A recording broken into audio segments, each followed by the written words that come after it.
तो भाई मैंने ये बुक मंगाई थी आदित्य रंजन की, ठीक है, रेलवे गणित एनटीपीसी और तुम्हारा रेलवे के लिए जो बुक है। मैं आपको एक छोटी सी वीडियो बना के ये बताने वाला हूँ कि ये बुक, इसके क्या फ़ायदे हैं। देखो नुकसान तो इसका है नहीं 1% भी, क्योंकि मैं नहीं मानता कि किसी भी बुक का नुकसान है। आप कोई भी बुक खरीद लो, आपको नुकसान नहीं होगा, बुक आपको हमेशा बेनिफिट ही देगी। लेकिन मैं आपको ये बताने वाला हूँ कि आपको अगर ये बुक खरीदनी है तो ये बुक आपको ऐसा क्या प्रोवाइड कराएगी जो बाकी दूसरी बुक आपको नहीं देगी। ठीक है, देखते जाओ आप। देखो मैंने हिंदी माध्यम में मंगाई थी, हिंदी माध्यम में, तो इसे ऐसे तो मैं दिखाने वाला नहीं हूँ। एक एक सवाल ये देख लो आप इधर। अच्छा, मैंने बहुत सी वीडियोस देखी इस बुक के बारे में इंटरनेट पे, ठीक है, तो उन्होंने इस तरीके से नहीं दिखाई ये बुक जैसे मैं चाह रहा था। मैं उस वीडियो में चाह रहा था ना कि मुझे उस वीडियो में वो सब दिखाया जाए, तो वो सब नहीं दिखाया किसी ने भी उस वीडियो में।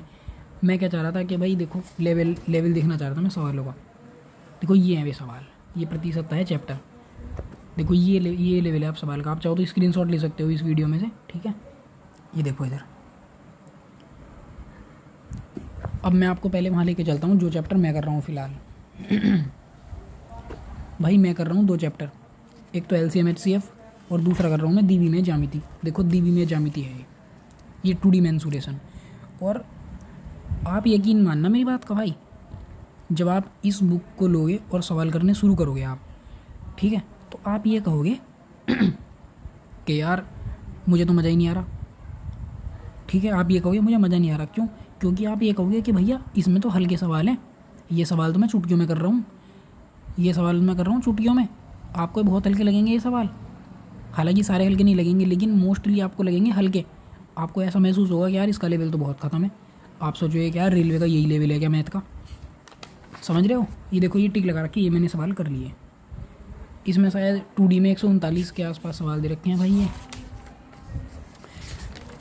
कितने हैं? 139 सवाल हैं। हाँ, ये सवाल दे रखे हैं इसमें। और देखो इसमें बढ़िया बढ़िया सवाल भी हैं। और भाई ये वीडियो उन लोगों के लिए तो है ही नहीं जो बहुत महान है मैथ में, ठीक है। तो महान लोग कृपया करके वीडियो से दूर रहे भैया, जिनका मैथ एकदम तलवार की धार की तरह है। ये उन लोगों के लिए है बस जो एवरेज के आसपास घूमते हैं, मतलब कि बिलो एवरेज हैं या फिर अबव एवरेज हैं, और एवरेज से भी थोड़े से ही ज़्यादा हैं। ये नहीं कि एकदम पीक पे बैठे हैं, एकदम चोटी पे।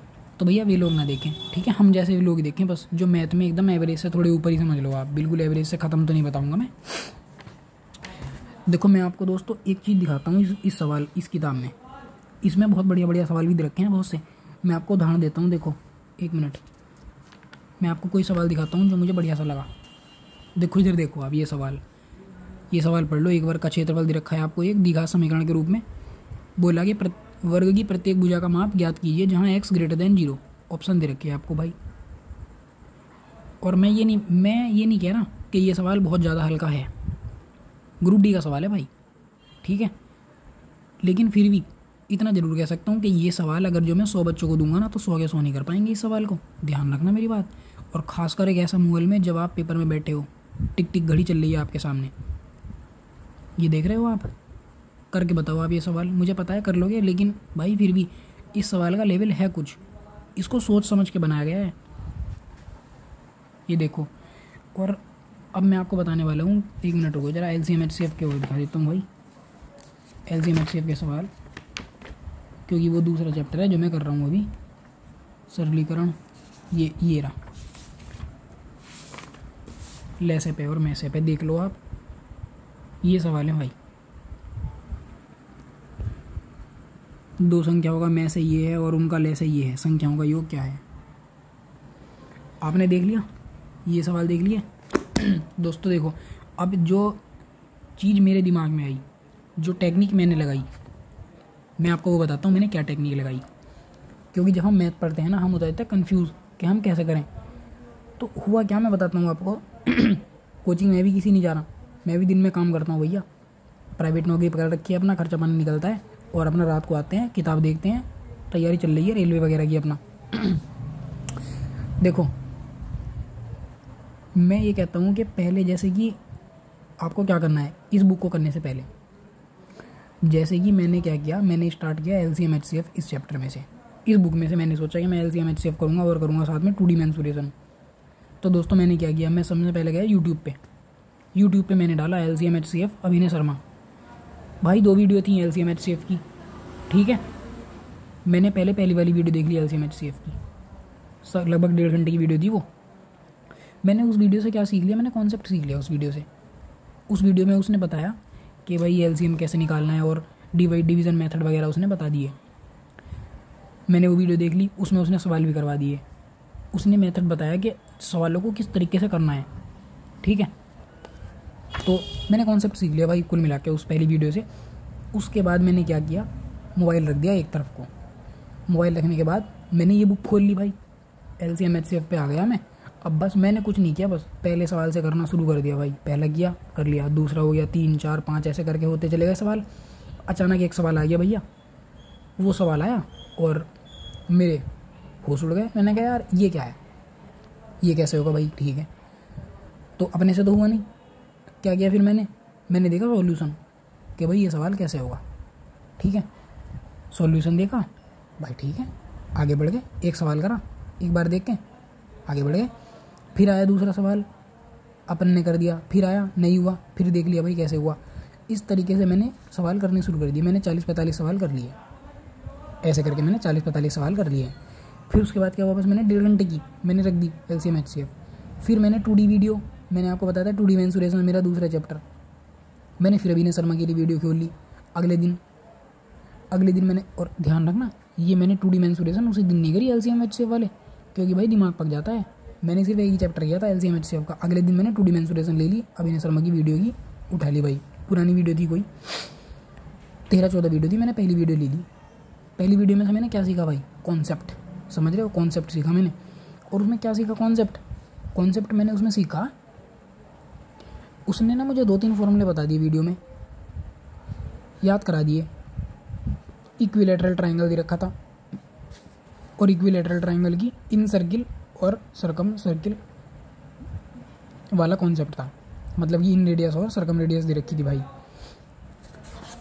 ऐसे ही करके दोस्तों अगला जो शेप उसने लिया वो था स्क्वायर। उसने स्क्वायर का सर्कम रेडियस और इन रेडियस के फॉर्मूले बता दिए। उसके बाद उसने रेक्टेंगल लिया, रेक्टेंगल का तो बस सर्कम रेडियस ही बताया था, इन रेडियस नहीं बताया था, पता नहीं क्यों। तो मैंने क्या किया, मैंने उनको याद कर लिया, इन सारे फॉर्मूले को मैंने कर लिया याद। अब फिर मैंने आपको बताया था कि मैंने फिर अपना 2D मेंसुरेशन चालू की।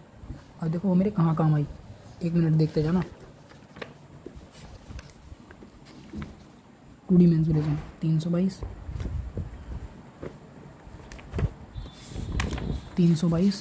अब देखो यार 1 मिनट, ये सवाल देखो आप, 8 सेंटीमीटर त्रिज्या का एक वृत्त एक वर्ग के परिगत है, वर्ग की भुजा की लंबाई क्या है। अब देखो इसमें जैसे कर रखा है मुझे नहीं पता, लेकिन यहाँ ना मेरा वो कॉन्सेप्ट कम आ गया, सर्किल रेडियस और इन रेडियस वाला। इसमें क्या है, सर्किल था एक, उसने मुझे 2 फॉर्मूले बताया अभिनय शर्मा ने। एक तो उस सर्किल के बाहर था एक वर्ग और एक वर्ग के अंदर था सर्किल, ये 2 कॉन्सेप्ट थे। तो मैंने दोनों याद कर लिए। देखो पहला वाला क्या था, पहला था सर्कम रेडियस। जब एक स्क्वायर के बाहर एक सर्कल है, आपको उस सर्कल की रेडियस निकालनी है, तो मैंने उस फॉर्मूला को याद कर लिया था। वो फॉर्मूला था कि circum radius capital R is equal to A/√2 where A is the side of the square और capital R is the circum radius itself, ठीक है। एक फार्मूला ये याद किया मैंने। दूसरा फार्मूला मैंने कौन सा याद किया भैया, दूसरा फार्मूला मैंने याद किया इन रेडियस का, small r is equal to A/2, ये दूसरा फार्मूला। और देखो पहला फार्मूला यहाँ काम आया मेरा, 8 सेंटीमीटर त्रिज्या का एक वृत्त, यहाँ देख लो ये दे रखी है इन्होंने मुझे, वर्ग के परिगत मतलब कि बाहर, ये तो वही कैपिटल R, और इन्होंने पूछ लिया हमसे A, तो बस फार्मूला लगा दो। जैसे ही फार्मूला लगाएंगे हम कि कैपिटल R बराबर A/√2, तो भाई साहब आंसर आ गया हमारा 8√2 इसका आंसर था। समझ रहे हो आप भाई। ये 8-9 मिनट की वीडियो मुझे नहीं पता कि आप लोग देखोगे या नहीं देखोगे, लेकिन अगर कोई बंदा इस वीडियो को देखता है तो मुझे ऐसा लगता है कि ये वीडियो कहीं ना कहीं उसके काम आएगी। जो मैंने सीखा है, जो मैंने निचोड़ा है ना कुछ चीज़ों से कंपटीशन में, मैंने आपको वो बताया। और भाई सबसे बड़ी बात क्या है, यूट्यूब पे से बहुत से बच्चे यूँ कहते हैं कि मैं यूट्यूब पे से तैयारी कर रहा हूँ, मैं प्रैक्टिस भी यूट्यूब पे से करता हूँ। भाई सुनो मेरी बात, यूट्यूब पे ना आपको इतना मटेरियल मिलेगा जो अननेसेसरी भी है। देखो ज्ञान के बारे में ना एक बात सुन लो, ज्ञान समेटने को तो जितना चाहो उतना समेट लो, लेकिन समेटना उतना चाहिए जितनी की ज़रूरत है। भाई सिर्फ आपको इतना करना है, यूट्यूब पे से कॉन्सेप्ट पकड़ लो और ये बुक लगा लो बस। और सुनो, मैंने कई बार देखा है बच्चे ये सोचते हैं पेपर से पहले कि पता नहीं पेपर का क्या लेवल रहेगा, पेपर का क्या लेवल रहेगा। मैं आपको बताता हूँ, ये मानसिकता मेरी भी थी। मैं CHSL में बैठा जब पहली बार, तो मैं पेपर से पहले ही सोच रहा था, मैंने यार पता नहीं कैसे सवाल आएंगे, कैसे सवाल आएंगे। बड़ा खौफ था भाई अंदर अपने कि मैथ में कैसे सवाल आएंगे। वहाँ जाके देखा तो भाई वहाँ जाके तो ये पता चला कि किस्मत अगर थोड़ा सा और साथ दे देती, मतलब मेरी शिफ्ट, भाई किस्मत का भी खेल है, जो लोग समझदार है उन्हें पता होगा, सरकारी नौकरी में किस्मत का भी खेल है। तो मेरे दिमाग में ये बात आई, मैंने यार किस्मत अगर थोड़ा सा और साथ दे देती तो प्री क्लियर था अपना, नंबर कम रह गए थे मेरी ध्यान है कि शायद 95 नंबर थे मेरे। और भाई फिर दूसरी बात, मैंने दूसरी बार दे के बैठा जब CHSL, तो दूसरी बार जब मैं दे रहा था, मैंने उससे पहले भी मेरे दिमाग में ये बात चल रही थी कि यार पता नहीं पेपर का लेवल कैसा आएगा, बड़ा डर था अपने अंदर। मैं दूसरी बार पेपर में जाके बैठा, नंबर दूसरी बार भी नहीं आया। लेकिन पता है दूसरी बार भी दोस्तों मेरे दिमाग में यही बात आई कि यार ये तो ज़बरदस्ती मैंने हवा बना रखा था पेपर के बारे में। भाई सुन लो एक बात, पेपर में सवाल लेवल वाले ही आने हैं। ऐसा नहीं है कि अगर जो वो 12th लेवल का है तो उसमें बहुत भारी सवाल दे देंगे वे CDS वाले, नहीं देंगे वे उसी लेवल के सवाल देंगे जो वो डिज़र्व करता है पेपर। ऐसे ही वो बात है यहाँ रेलवे में। भाई सुनो मेरी बात, आप रेलवे NTPC दो या ग्रुप D दो या फिर RPF कांस्टेबल दो, जो पेपर आने वाले हैं अब, सवाल लेवल के ही पूछे जाएंगे। और मैं डंके की चोट पे कह सकता हूँ ये बात कि आप ये बुक निकाल लो, मैं तो निकाल ही रहा हूँ। और मैं एक वीडियो और बनाऊँगा जब RPF कांस्टेबल का पेपर मैं दे दूँगा, एक वीडियो और बनाऊँगा और मैं जब बताऊँगा कि ये बुक कितनी हेल्पफुल रही और कितने सवाल ऐसे थे जिनका लेवल दिमाग से ही परे था, समझ में ही नहीं आया। ठीक है, अब एक वीडियो जब भी बनेगी इसके बारे में, ठीक है दोस्तों। और भाई साहब एक सवाल तो इतना ज़बरदस्त है इसमें कि मज़ा आ जाए। देखो ये 46वां पढ़ लो, मुझे तो बड़ा बढ़िया लगा था ये सवाल। एक वर्गाकार कमरे के फर्श को टाइल करने के लिए 784 वर्गाकार टाइलें, प्रत्येक की भुजा 50 सेंटीमीटर की आवश्यकता होगी। कमरे के किनारों की लंबाई याद करो। भाई साहब ये सवाल बता दो आप मुझे, बहुत ज़बरदस्त सवाल है। देखो NTPC का है, आप मुझे बता दो। इसमें बहुत बढ़िया सवाल भी हैं और क्यों ना हो, क्योंकि ये सवाल वे हैं जो पेपर में पूछे जा चुके हैं। ये कोई ऐसे सवाल नहीं है जो ऐसे किसी ने सपना देखा और इसमें लिख दिए। तो ये बहुत बड़ी अवेलेबिलिटी है, बहुत तकड़ा रिसोर्स है ये कि आपको वे सारे सवाल एक ही जगह मिल रहे हैं। भाई मैं तो पूरी कोशिश कर रहा हूँ कि पेपर से पहले 2 बार तो निकाल ही दूँ इसको कम से कम, और अगर भोलेनाथ की कृपा रही तो ज़्यादा से ज़्यादा बार निकाल लूँगा। तो भाई ठीक है, यही बताना चाहता था मैं इस वीडियो में आप लोगों को।